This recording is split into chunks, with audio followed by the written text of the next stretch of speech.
U.S. relations with Russia seem to be getting frostier by the day, and in an unprecedented move, the Russian military says it now plans to send strategic bombers on regular patrol in America's backyard.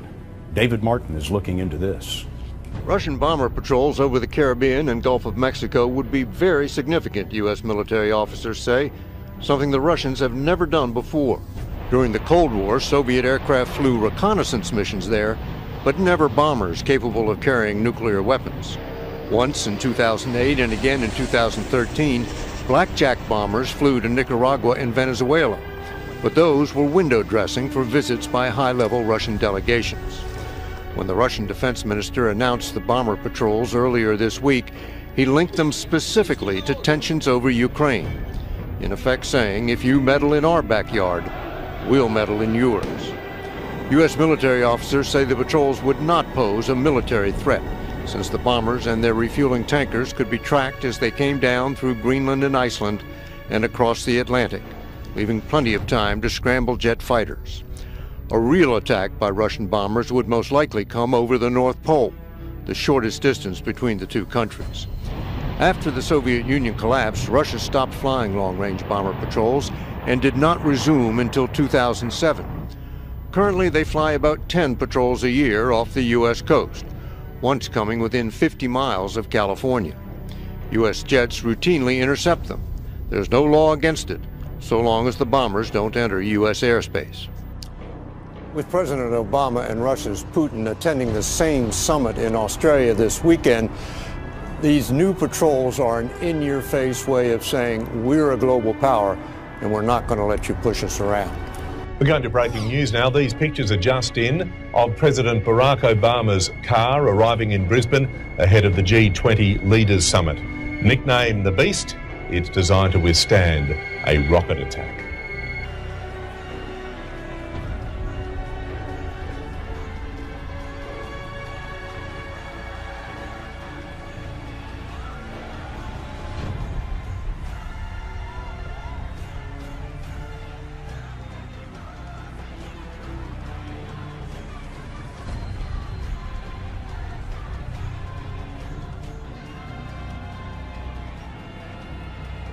But tidings out of the east and out of the north shall trouble him. Therefore he shall go forth with great fury to destroy and utterly to make away. And he shall plant the tabernacles of his palace between the seas in the glorious holy wood. Yet he shall come to his end, and none shall help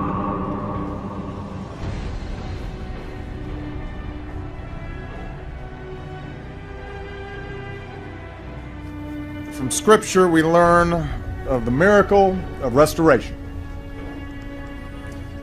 You who have made me see many troubles and calamities will revive me again.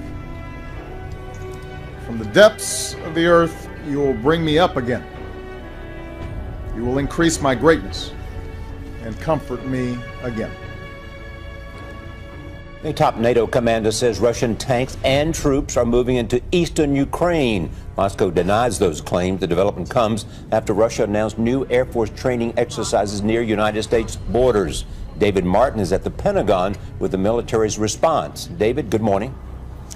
Good morning. When Russia's defense minister announced plans for these new long-range bomber patrols, he linked them specifically to tensions over Ukraine, telling the U.S., in effect, if you meddle in our backyard, we'll meddle in yours. The announcement of the new patrols comes just as President Obama and Russia's Putin are set to attend the same summit this weekend in Australia. Both men surely know having bombers circle around to the south of the U.S. doesn't make much military sense. The bombers and their refueling tankers could be tracked all the way across the Atlantic, leaving plenty of time to scramble interceptor jets. Benjamin Friedman is a research fellow at the Cato Institute. Politically, it's important. It shows that Russia's trying to sort of show its relevance and poke its finger in the U.S. eye and say, look, we're still here, we still matter, we're something you have to deal with and plan for. There's no indication yet when these new patrols would begin or how often they would be conducted. With dramatic pitches and steep banks, China shows off its next-generation fighter plane. This is the J-31, a stealth fighter. It can come in, as the U.S. has stealth fighters, stealth bombers, come in a full-up radar environment and not be detected. Analysts say this jet could be designed for mid to low altitude attacks and may be deployed from an aircraft carrier. The J-31 looks stunningly like a late model American stealth fighter, the F-35. It's been pretty clear, and I think the U.S. government has been pretty clear in making its claims, which I have no reason to doubt, that Chinese hackers have been targeting defense contractors, U.S. government facilities, and others. Several published reports say the Chinese got the blueprints for the F-35 through a cyber assault on a contractor for Lockheed Martin and built their fighter jet with the same specs. The Chinese have denied that. China tested the J-31 right as President Obama was in Beijing for the Asia-Pacific Summit. It comes on the heels of China christening its first aircraft carrier, sending ships to islands whose territory has long been disputed. Analysts say this isn't about confronting America militarily, but about reducing U.S. military influence in its neighborhood. What the Chinese military is trying to do is to be able to put their military out further from China, out into the Pacific, in the air, under the sea, and on the sea, in order to deter others from coming too close to China. It's also about prestige. It's also about the status of China. It's also about using platforms like aircraft carriers to perform what's called military operations other than war, humanitarian relief, that kind of thing. The United States uses its aircraft carriers for that purpose quite a lot. China now flexing more military muscle. One of these two powers is going to be so concerned someday with projection of power in the Pacific that it's going to overreact in a crisis, or that it might escalate what seems now to be an arms race. Lurking in the freezing waters off Sweden last month, a hidden danger. This was a major hunt launched by the Swedish Navy to find a suspected Russian submarine off their coast. The Swedes said they would force it to the surface if they could find it. They couldn't. But it's one of a growing number of potentially explosive incidents that one London-based think tank says is putting the Kremlin on a collision course with the West. Our report singles out 11 serious incidents. Here we are talking about the aircrafts flying really close to each other. We are talking about harassment of warships. We are talking about simulated attacks conducted by the Russian fighters against targets in Sweden, Denmark, and the United States. The report, called Dangerous Brinkmanship, says a mix of more aggressive Russian posturing and readiness of Western forces to show resolve is increasing the risk of escalation. As well as the 11 serious incidents, the report also details 3 high-risk ones, which in its view carried a high probability of causing casualties.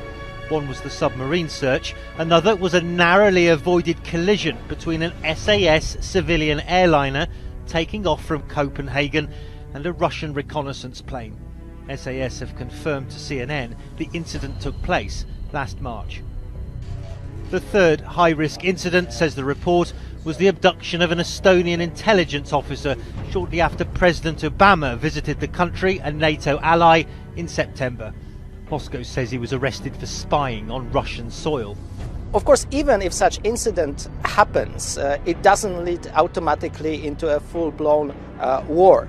The problem is that we have less and less direct contact between the militaries on the both sides. If we don't have this kind of established channels of communication, even one incident can simply lead to an escalation that neither of the sides really want. It may not be a new Cold War with Russia, not yet, but the risk of miscalculation has echoes of that much more dangerous time. Russian forces on the move again into eastern Ukraine. Preparations, Ukrainian officials tell CNN, for a new offensive by pro-Russian separatists. We have seen columns of Russian equipment, primarily Russian tanks, Russian artillery, Russian air defense systems, and Russian combat troops entering into Ukraine. And NATO says they've observed something even more alarming. Russian warplanes capable of carrying nuclear weapons deployed to Crimea, annexed by Russia illegally earlier this year. If confirmed, the step could violate multiple international treaties. We see forces that are capable of being nuclear that are being moved to Crimea. Whether they are or not, we do not know, but they do have the kind of equipment there that could support that mission. Russia's foreign ministry immediately denied the claims, calling them, quote, unfounded. The new weapons, accompanied by renewed fierce fighting between Ukrainian forces and separatists, has all but ended a brief, shaky ceasefire.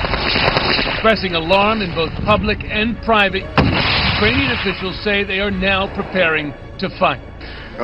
We expect unexpected actions from them. I see it as our main task to prepare for military action. Today, at a UN Security Council session on the situation in Ukraine, Ambassador Samantha Power condemned Russia's actions. Russia has negotiated a peace plan and then systematically undermined it at every step. It talks of peace, but it keeps fueling war.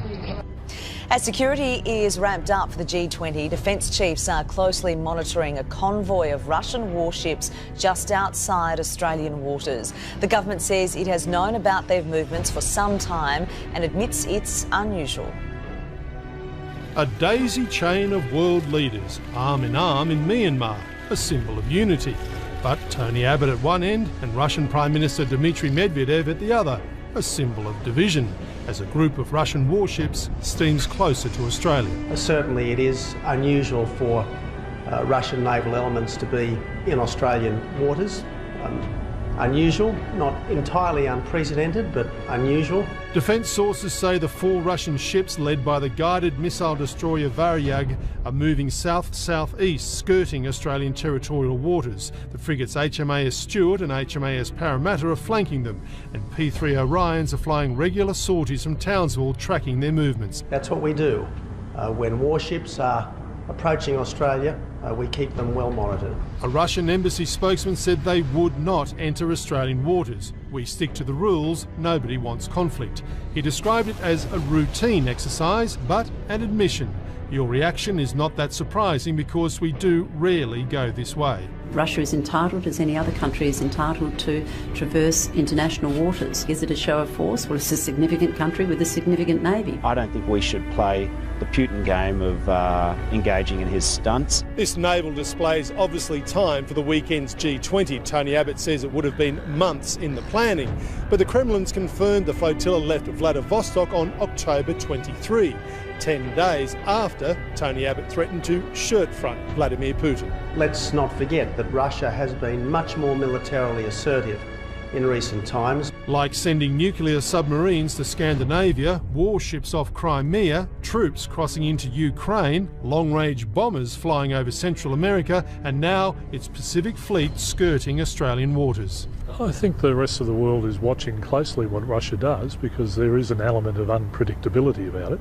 And this week, the world's watching the G20 in Brisbane.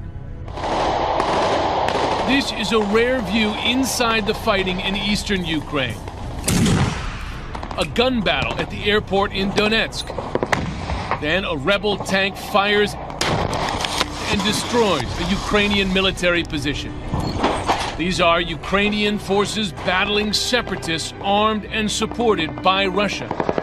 And now more Russian heavy weapons are on the way. New images of Russian military vehicles and artillery rolling into Ukraine.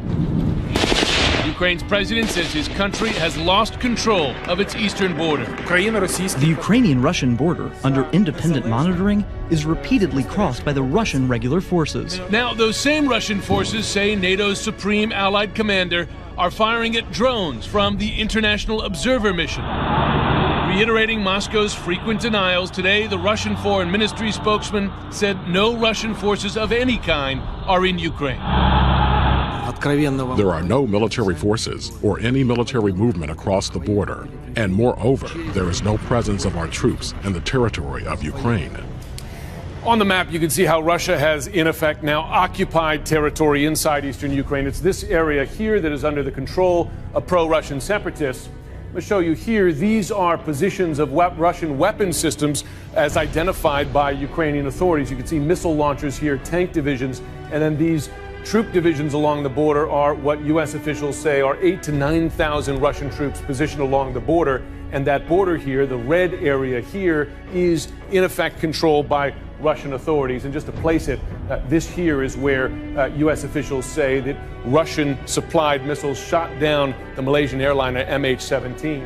We begin with growing Russian military activities across the globe. Russia now says it plans to launch long-range bombers on regular patrols from the Arctic onto the Caribbean and Gulf of Mexico. Moscow is also sending a convoy of warships towards Australia. The European leadership has detailed more than 40 major breaches by Russia in the past 8 months. Now, Russian President Vladimir Putin may have some explaining to do as he goes into the G20 summit in Australia. Needless to say, his interaction with other world leaders will be closely watched, as it was at this week's APEC gathering in Beijing. CCTV's Tom Barton reports. President Barack Obama and Vladimir Putin's public interactions display little warmth these days. Their awkward contact at APEC will be quickly followed up thanks to the G20.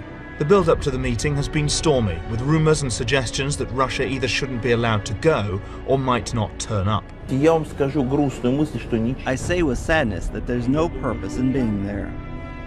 Australian Prime Minister Tony Abbott, whose country is hosting the G20 meeting, has pulled back from his talk of shirt-fronting or knocking Putin to the ground, but has said he will have a robust conversation about what he calls the murder of 38 Australian citizens on board flight MH17, which Western governments accuse pro-Russia militants of shooting down in July. From Prime Minister Abbott to President Obama and others, diplomats and journalists will be watching intently for more signs of the chill that has come between Russia and the West. In March, Russia was thrown out of the G8 group of nations for annexing Crimea. But in Moscow, the position of Western powers is seen as counterproductive. I think that if the G8 or the G20 wants to work fully and have influence and have a wide ability to cover problems and solve problems, they need to have dealings with Russia. If these groups turn towards pressure, we're not interested in taking part.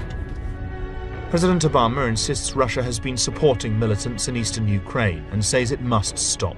But President Putin shows little sign of wanting to acquiesce to the West or show weakness in the face of sanctions. Tom Barton, CCTV, Moscow. Wolf, this is about Russia's risky, calculated pattern of aggression toward the U.S. and its Western allies. There have been multiple incursions close to U.S. airspace this year.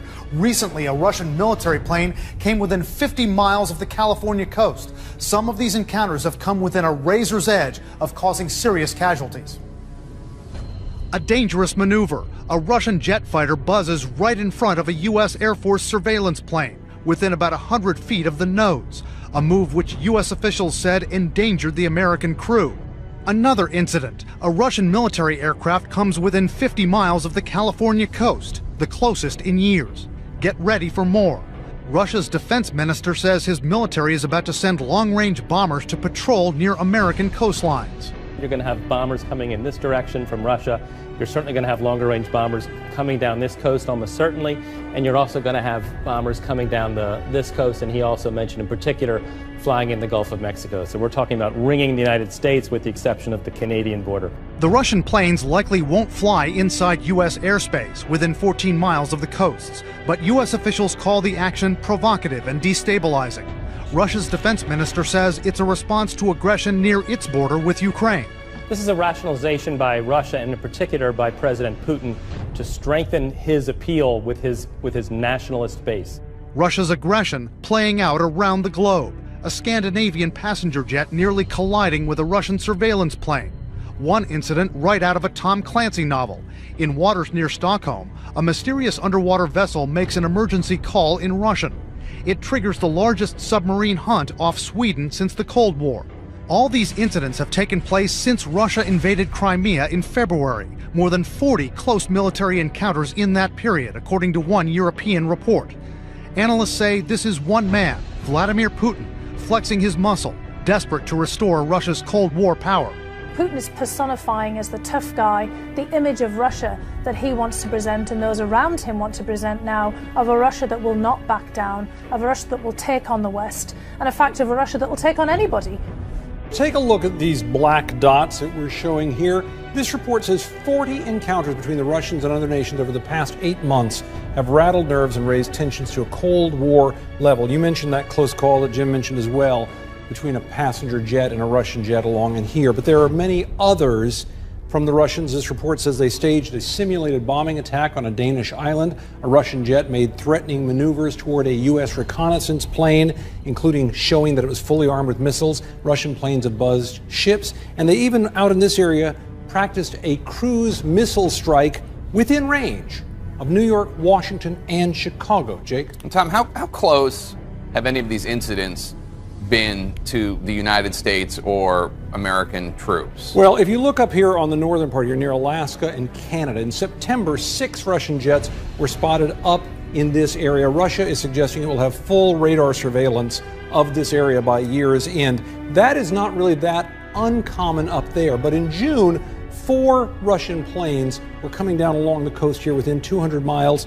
2 of them went all the way down here to within 50 miles of the coast of California. That's the closest they've been since the Cold War. They were intercepted by U.S. F-15s. That's just short of U.S. airspace. And such incursions are not unheard of, but they're becoming more common, and this was the closest one in about 2 years, Jake. Well, what kind of planes are we talking about? What kind of planes do the Russians even have in their arsenal for these types of flights? For some missions, Russia is using fighter jets along with refueling planes, as Jim just mentioned, but the big piece of equipment on the scene is this. It's the Tupolev 95, nicknamed the Bear by NATO. This plane grew out of the Cold War in the 1950s, way back then. It is a turboprop, so it looks antique compared to modern bombers like the Stealth, but it's a serious weapon. Just take a look at some of the things that it has going for it here. If you go into this plane, you have a maximum speed of almost 600 miles an hour. It has a range for missions of well over 5,000 miles. It can carry 11 tons of ordnance, including cruise missiles and nukes. And like U.S. long-range bombers, it is designed for big impact precision strikes. Of course, more Russian planes and ships could increase the chances of a potential run-in with our own military. What if there's a mistake? This week, a European watchdog group reported a dramatic rise of encounters between Russian forces and NATO forces. It reported dozens of incidents, 3 of which it claims carried a high probability of triggering a direct confrontation. One of them, a reported near crash between a Russian spy plane and a passenger jet. So none of this is routine stuff, and Vladimir Putin is in uncharted territory. Jennifer Griffin's on Fox Top Story at the Pentagon this afternoon. It's one thing to flex your muscle, Jennifer. It's another to put, well, the whole world in jeopardy.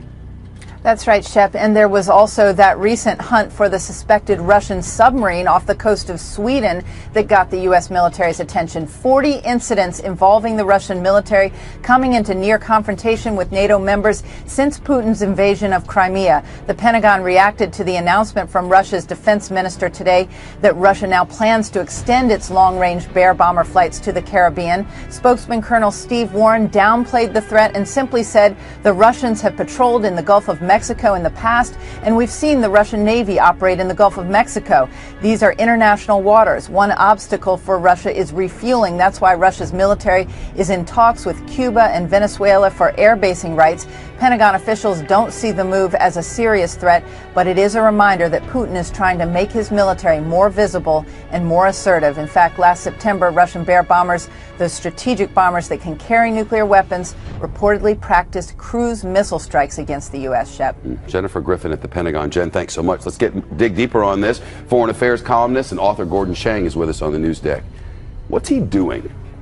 I think what he's trying to do is he's saying to the rest of the world, look, I can do whatever I want. The United States can't stop me. I've got a new friendship with the Chinese. They're going to finance what I'm doing. So I'm going to grab what I want. And that's clearly Georgia, Ukraine, Eastern Ukraine. You know, it's awful.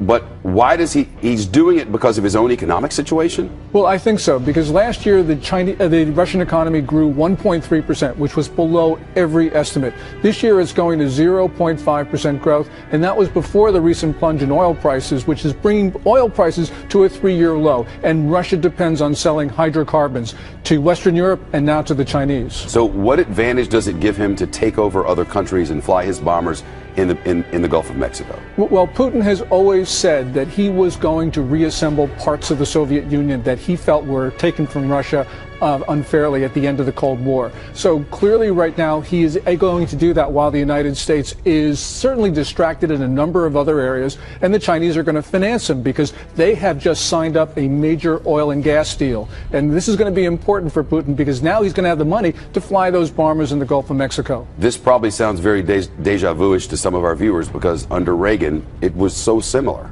It was similar, and what Reagan did towards the end of the Cold War was to drive down the prices of commodities that Soviet Union sold. And that's what brought the Soviet Union to the end, because they no longer had the money to support their military and to keep their people happy. What we're seeing right now is the same dynamic because the prices for Russian commodities are coming down, but we're not intentionally doing it. If we were actually to start to push commodities down with the Saudis, this would bring Putin to the edge. But he still has the Chinese. Would that not be an affront to the Chinese if we were to do such a thing? Well, it certainly would, because they both see themselves as on the same page. They see the United States as the common adversary, and that's why they're molding their militaries together. That's why the Russians are now selling frontline equipment to the Chinese, and that's why they're now cooperating in East Asia as well in other places. What's going to happen, though, if there's a mistake? If there's an accident between one of these throwback bombers of the Russians and something we're flying around? Well, you know, we saw this during the Cold War when there were a number of near misses, and, you know, we were very fortunate to get through that. We got lucky. We got lucky. But the problem right now is that Putin thinks that he can use nuclear weapons not as instruments of deterrence, but as really weapons of aggression. Because at the end of August, he talked about using nukes to hold on to what he had grabbed in Ukraine. And so he learned a lesson. He got away with it, so he's going to try it again. And now the Chinese have seen, oh, you know, Putin can do it. Why can't we do it as well? And because we've heard Chinese threats to use nukes before, now they're going to become emboldened. Gordon Chang, it's nice to talk to you. Thank you. Thank you. Yet he shall come to his end, and none shall help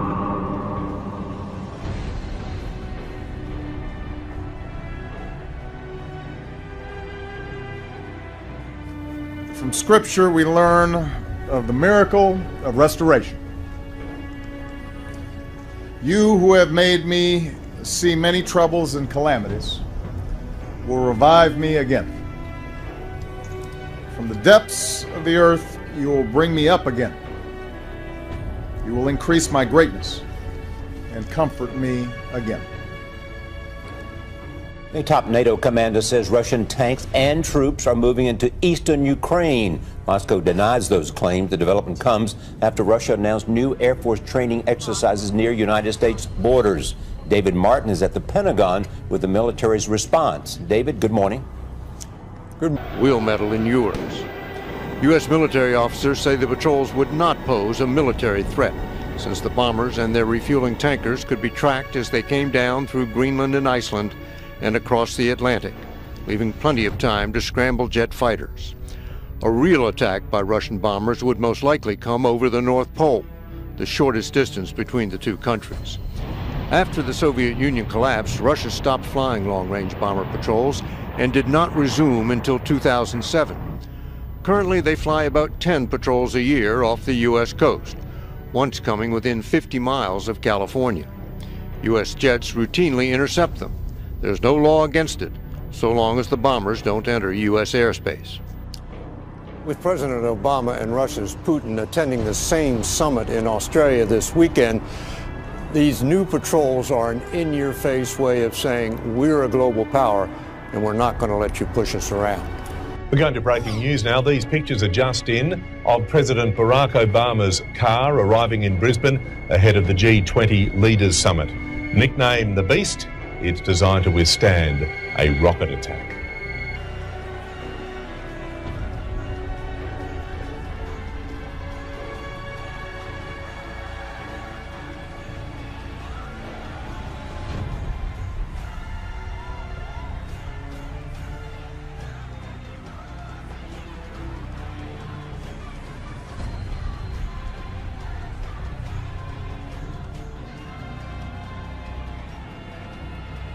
But tidings out of the east and out of the north shall trouble him. Therefore he shall go forth with great fury to destroy and utterly to make away with him. And he shall plant the tabernacles of his palace between the seas in the glorious holy... Good morning. When Russia's defense minister announced plans for these new long-range bomber patrols, he linked them specifically to tensions over Ukraine, telling the U.S., in effect, if you meddle in our backyard, we'll meddle in yours.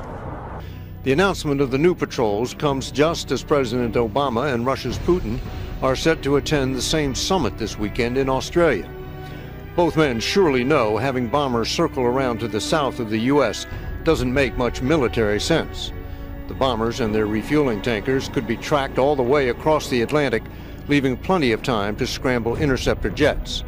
Benjamin Friedman is a research fellow at the Cato Institute. Politically, it's important. It shows that Russia's trying to sort of show its relevance and poke its finger in the U.S. eye and say, look, we're still here, we still matter, we're something you have to deal with and plan for. There's no indication yet when these new patrols would begin or how often they would be conducted. U.S. relations with Russia seem to be getting frostier by the day, and in an unprecedented move, the Russian military says it now plans to send strategic bombers on regular patrol in America's backyard. David Martin is looking into this. Russian bomber patrols over the Caribbean and Gulf of Mexico would be very significant, U.S. military officers say, something the Russians have never done before. During the Cold War, Soviet aircraft flew reconnaissance missions there, but never bombers capable of carrying nuclear weapons. Once in 2008 and again in 2013, Blackjack bombers flew to Nicaragua and Venezuela, but those were window dressing for visits by high-level Russian delegations. When the Russian defense minister announced the bomber patrols earlier this week, he linked them specifically to tensions over Ukraine, in effect saying, if you meddle in our backyard,